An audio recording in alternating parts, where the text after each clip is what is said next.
Loïc Tassé est avec nous. Loïc, bonjour. Bonjour Benoît. En nomination pour le prix Nobel de la paix, Donald Trump. Ah, ça continue la saga. Il le veut son prix Nobel. Ben Je suis oui. pas sûr que Poutine lui laisse l'avoir, par contre. Mais bon, il faut parler des négociations parce que c'est partout dans le monde, à travers le monde. Ça Mm. fait la première page, ça fait la une. Les négociations se poursuivent et elles se dédoublent. Alors, je t'avais dit qu'il y avait 3 plans de paix hier, n'est-ce pas? Le plan de paix russo-américain, le plan de paix européen, puis le plan de paix qu'on négociait à Genève. Bon. Le plan de paix à Genève, il n'est pas fini, on ne sait pas très bien ce qu'il y a dedans.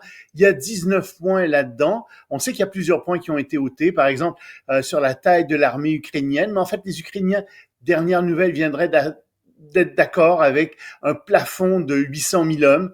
Il n'y aurait pas d'amnistie non plus contre les crimes de guerre. Et en fait, Zelensky est très optimiste sur ce plan-là. Il dit oui, oui, il y a beaucoup de choses que l'Ukraine désire dans ce plan-là. Oui, mais est-ce que Poutine désire? Ça, c'est une autre question. Alors, les Russes et les Américains sont aussi en discussion à Abu Dhabi.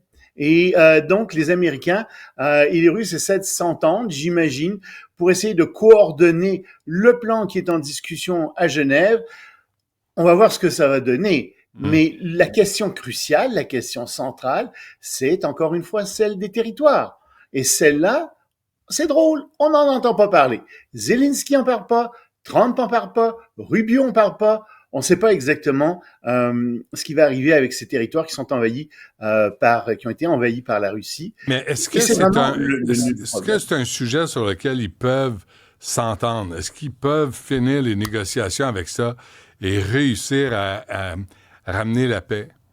Regarde, il va y avoir un perdant. Alors, si Ouais. la Russie gagne le Donbass, elle gagne ça. Mais est-ce qu'elle laisserait tomber les territoires ensuite qui sont plus au sud, les territoires qui sont entre la Crimée et le Donbass? Est-ce qu'elle laisserait tomber la Crimée? Ça Mm. pourrait être une façon pour l'Ukraine de sauver la face et de dire oui à ce moment-là à un plan de paix. Mais si Poutine veut tout, il veut rien laisser tomber, et on n'a pas vraiment l'impression qu'il veut laisser tomber quoi que ce soit. Tu sais, il y a encore bombardé Kiev hier soir, ça a été des bombardements violents avec des missiles balistiques, des drones, etc. Qu'est-ce qui va arriver s'il veut rien laisser tomber?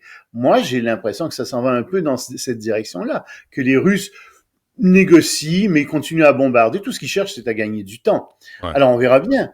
J'espère que je me trompe. J'espère qu'en effet, il va y avoir des territoires qui vont être donnés. Mais il y a quelqu'un qui va perdre quelque part. Alors, Mais soit que Poutine ne peut les pas Russes être en perdent. guerre pendant 10 ans non plus.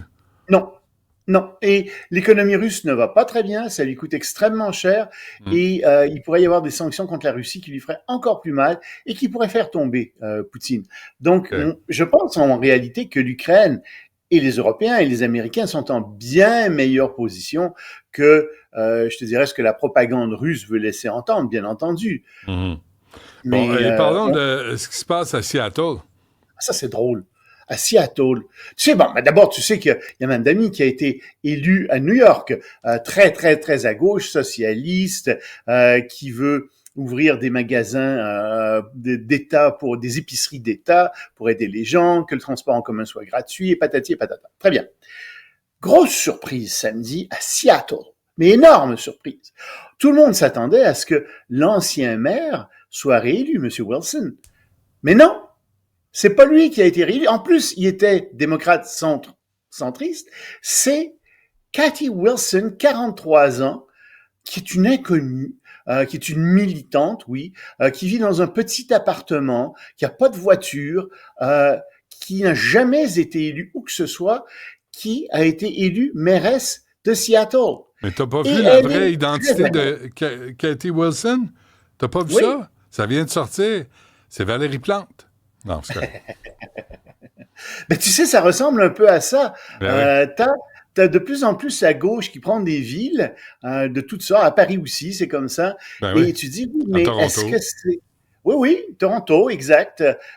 Puis même à Montréal, c'était le cas avec Valérie Plante. On verra bien ce qui arrive avec la nouvelle administration. Mais donc, t'as ces gens qui se font élire sur fond de crise du logement, sur fond d'inégalité sociale et économique. Et il y en a beaucoup à Seattle, parce que Seattle, c'est aussi le siège, c'est là où est le siège social d'Amazon. Amazon a acheté, enfin les grands patrons d'Amazon, les cadres qui gagnent beaucoup d'argent ont acheté plein de maisons là-bas. Il y a plein d'entreprises très rentables qui se sont installées à Seattle et ça a creusé un fossé entre des gens extrêmement riches à Seattle puis le reste de la population. Donc, et il y a beaucoup d'inégalités économiques. Et comme si ça suffisait pas, ben Amazon, comme d'autres entreprises, travaille de plus en plus avec l'intelligence artificielle et Amazon, comme d'autres entreprises basées à Seattle, fait des renvois de masse et met au chômage donc énormément de gens. Donc, il y a beaucoup de tensions sociales à Seattle. Et donc, la population, tranquillement, migre vers la gauche, surtout les électeurs les plus jeunes. Alors, Trump est pas content. Hein. Alors là, je suis vraiment pas content de ça, parce que pour lui, c'est une communiste qui est là, ça va aller très mal, et il a même menacé la ville de lui retirer, enfin, d'essayer de lui retirer l'organisation de la FIFA en 2026. C'est une des villes qui va recevoir des matchs de la FIFA. Donc, tu vois que... Non, mais si Trump s'est entendu avec Mamdani, il va s'entendre avec Wilson de Seattle. Trump, il rugit, mais dans le fond, quand tu es dans le cage avec lui, il est bien tranquille. Ça dépend pour qui. Zelensky, non. En général, oui. Trudeau non plus, ça n'a pas très bien été. Mais c'est vrai, tu as raison. En général, il suffit juste de le flatter, puis ça va très bien. Et probablement que Cathy Wilson va faire ça. Elle va flatter Trump, puis il va l'adorer, il va le trouver merveilleuse. Mais n'empêche que pour les républicains et pour les démocrates, c'est un problème. Pour les républicains, bien entendu, parce que ils voient bien qu'une partie des électeurs vont de plus en plus à gauche, mais pour les démocrates aussi. Les démocrates du centre, parce que eux se disent, oui, mais comment est-ce qu'on peut gagner des élections à l'échelle nationale si on va très à gauche, si on va aussi à gauche que New York et Seattle? Et ça leur pose vraiment un problème, mais ils voient qu'il y a cette montée, cette poussée très, très forte des gens qui sont très, très à gauche dans le parti démocrate. Et rapidement, un mot sur Trump et Maduro. Ben ça, il faut en parler aussi parce qu'il y a une guerre qui est en train de mijoter là-bas. Alors, Trump a déclaré que pour le moment, il n'y avait pas l'intention de tirer, imagine, sur Maduro ou de l'enlever, c'est ses propres paroles, mais que ça pourrait arriver.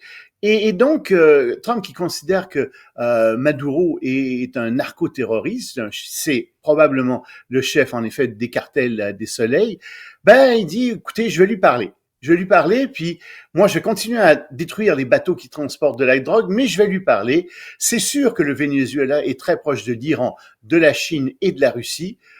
Trump aimerait bien que le Venezuela s'en détache. Il y a beaucoup de pétrole aussi au Venezuela.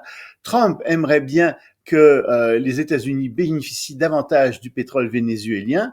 Et donc, tout se passe comme si il essayait une dernière fois une tentative diplomatique pour que le Venezuela se rapproche des États-Unis. Mais en même temps, il y a 10 000 militaires américains qui ont été basés, qui ont été stationnés à Puerto Rico, donc tout près, et on a dit à ces militaires, ne prenez pas de vacances pour l'action de grâce américaine. Restez disponibles dans les 2 prochaines semaines. Bon, on va voir si cette prudence fait appel à la guerre ou pas. C'est juste de la surveillance, peut-être. Mais bon, on va surveiller ça, justement. Loïc Tassé, merci. À demain. Salut, à demain.